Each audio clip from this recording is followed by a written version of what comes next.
और दिखाने के लिए आपके जो नेता लोग यहां पे कहते हैं कि हम लोग उत्तर भारतीयों के नेता जो है, उन लोगों ने इन सारी चीजों में जो आग लगाई, उसके बाद यह संघर्ष शुरू हुआ। इस इतने बड़े कलाकार को अगर अपने मातृभूमि या जन्मभूमि के बारे में या अपने राज्य के प्रति अगर इतना प्यार हो सकता है, तो राज ठाकरे बहुत छोटा आदमी है, उसको अगर महाराष्ट्र के प्रति प्यार होगा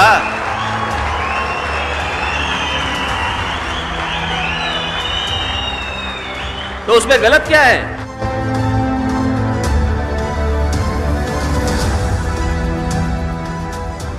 मुझे तो सिर्फ सवाल पूछने आप लोगों को, उत्तर प्रदेश के और बिहार के लोगों को मुझे सवाल पूछने हैं। आपके यहां के राजनेता कुछ नहीं करते, आप बाहर जाते हैं, बाहर जाके आपको इस संघर्ष का सामना करना पड़ता है। आपको नहीं लगता कि आप हर जगह जाके अपमानित होते?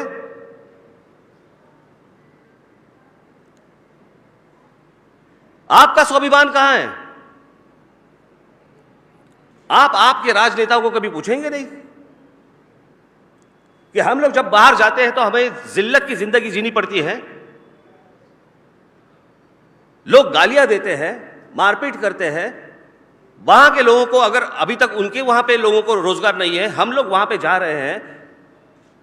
इन्होंने मुझे किसी ने इसमें सवाल किए हैं कि जो उत्तर प्रदेश से लोग आते हैं, बिहार से लोग आते हैं, वो सब्जियां बेचते हैं, तरकारी बेचते हैं, वॉचमैन बनते हैं, कम सैलरी में वो काम करते हैं। मराठी लोग काम करते हैं क्या? आइए मेरे साथ, मैं दिखाता हूं आपको।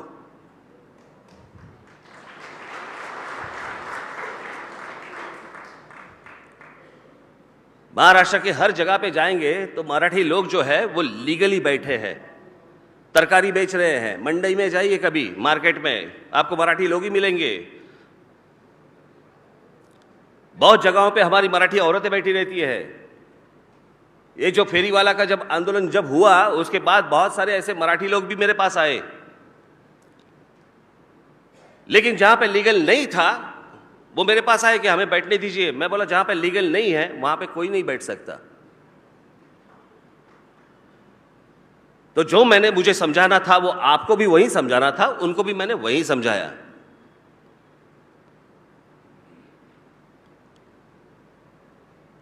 और फेरी वाला के आंदोलन में भी यही हुआ था कि हमारे लोग जब उनको समझाने के लिए गए, बताने के लिए जब गए, उन्होंने जो भाषा का प्रयोग किया और दिखाने के लिए आपके जो नेता लोग यहां पे कहते हैं कि हम लोग उत्तर भारतीयों के नेता जो है, उन लोगों ने इन सारी चीजों में जो आग लगाई, उसके बाद यह संघर्ष शुरू हुआ।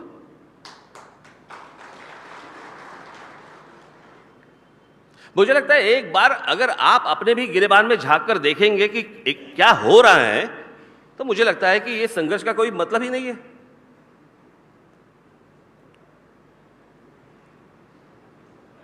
आज इंडस्ट्री महाराष्ट्र में इतने सालों से क्यों रह रही है, क्यों आ रही है? क्योंकि यहां के मराठी लोगों ने, जो सुसंस्कृत मराठी जो लोग हैं, उन लोगों ने यहां की जो भूमि तैयार की, उसकी वजह से बाहर की बहुत सारी इंडस्ट्री महाराष्ट्र में आ रही है। मुझे लगता है कि ऐसी कोई सुसंस्कृत उत्तर प्रदेश में लोग नहीं है, ऐसी बात नहीं है, बहुत सारे लोग हैं। उनको एक बार ये सोचना चाहिए कि उनके जो युवा हैं, जो युवती है, उनके भविष्य के लिए यहां पे लोग आने चाहिए। इंडस्ट्री उत्तर प्रदेश में जाए। मैं चाहता हूं कि इंडस्ट्री उत्तर प्रदेश में जाए, बिहार में चली जाए, वहां के युवकों को काम मिले। लेकिन बस वहां से निकले और यहां पे मुंबई महाराष्ट्र में चले आए आप, मालूम नहीं क्या करना है, बस गए। झोपड़पट्टी के ऊपर झोपड़पट्टी बन रही है मुंबई में, ठाणा में, हर जगह पे।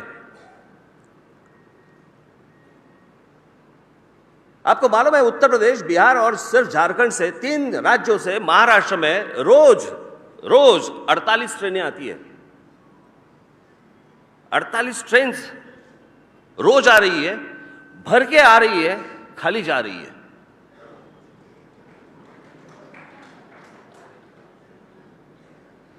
एक शहर होता है, एक राज्य होती है, उसकी एक कैपेसिटी होती है, उसकी एक क्षमता होती है।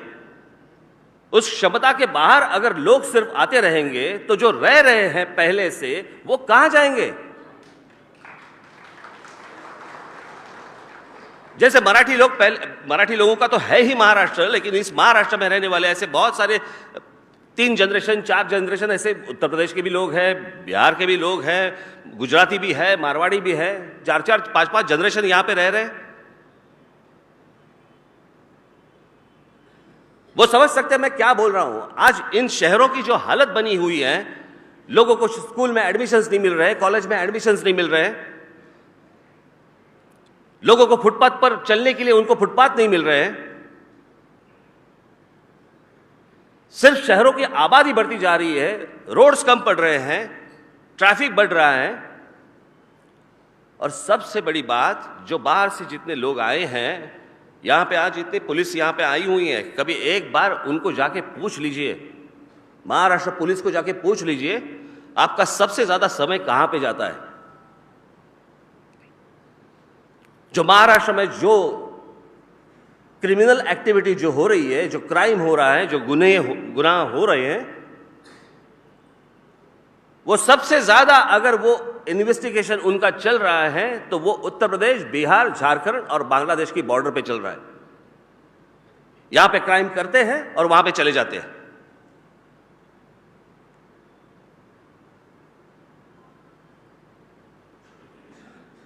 '95 के पहले ऐसी हालत नहीं थी,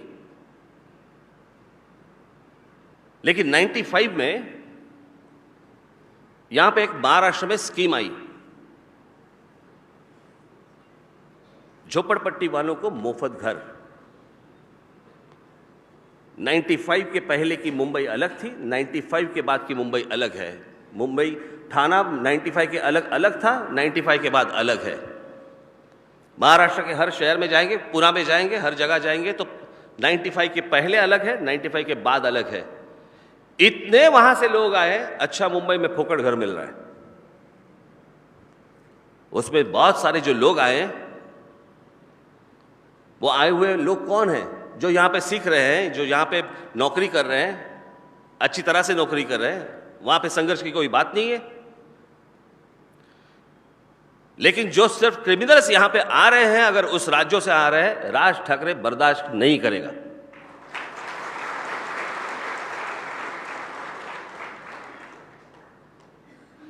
हमारी मां बहनों की इज्जत कोई चौराहे पे नहीं रखी नहीं है हमने, कि कोई भी यहां बाहर से आता है जो टैक्सी वाला बोलता है, टैक्सी चलाता है, और टैक्सी चलाते चलाते हमारी मां बहनों को अगर वो गाली देगा, कौन सहेगा?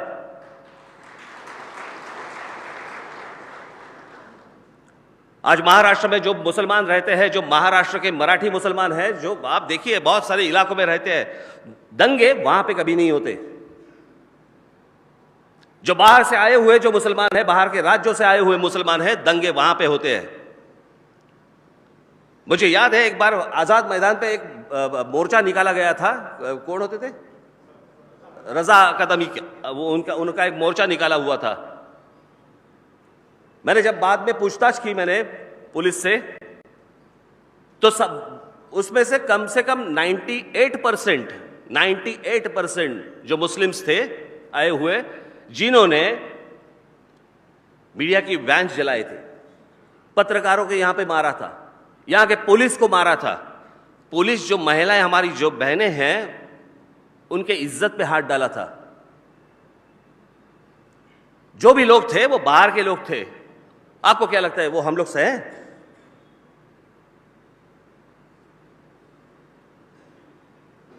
वो सब थे, आजमगढ़, प्रतापगढ़ वगैरह वगैरह, यहां से लोग आए थे। यही बात उल्टी करके एक बार देख लीजिए कि अगर यही बात आपके प्रदेश में, अगर उत्तर प्रदेश में हो या बिहार में हो, आप क्या करेंगे?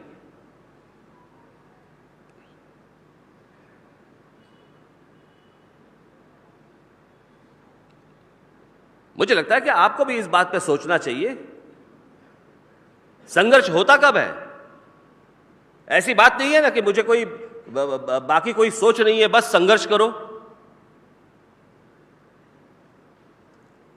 जो मैं कहता हूं, जो मैंने बातें मराठी में की थी, वही आपके सामने आज मैं हिंदी में रख रहा हूं। आज मेरे यहां पे दोस्त आए हुए हैं, यहां पे कहीं बैठे होंगे। मिस्टर, ये देखिए, खड़े हो जाइए, उभर। ये इनका नाम है मिस्टर सुरेश गुप्ता। ये कम से कम 40 साल से मेरे दोस्त है, 30 साल से तो है ही है।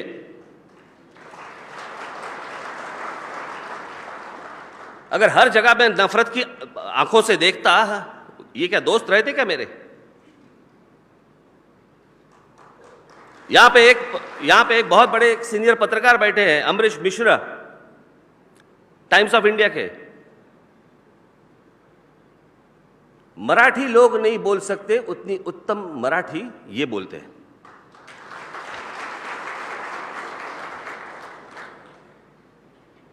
मेरे पार्टी के उपाध्यक्ष वागीश सारस्वत किधर है? ये देखिए, क्या रहते क्या वो मेरे साथ?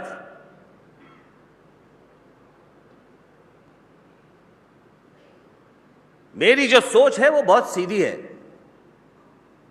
बीच में कुछ लोग आए थे मेरे पास, एक युगांडा में रहने वाले मराठी लोग जो थे, उनको मेरी तरफ से कुछ संदेश चाहिए था, तो मैंने उनको संदेश लिख के भेजा था। शायद लिख के नहीं, मैंने बोल के ही भेजा था। और मैंने उनको कहा था, जिस देश में रह रहे हो उसकी भाषा सीखो, उसकी संस्कृति सीखो, उसके हिसाब से रहो।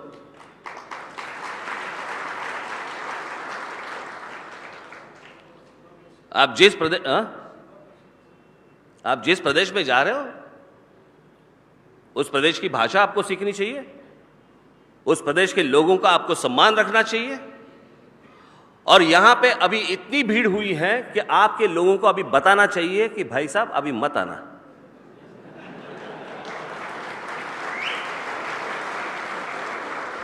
दादागिरी की बात नहीं है, लेकिन मुझे लगता है कि हर राज्य बड़ा हो, उद्योग में बड़ा हो, बाकी सारी चीजों में बड़ा हो, और हर राज्य के बीच में एक हेल्दी कंपटीशन हो।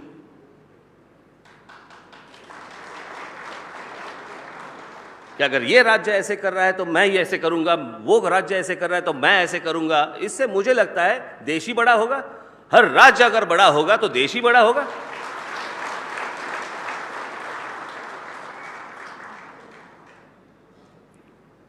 यही बात मैं आज तक कहते आया हूं, अब समझी?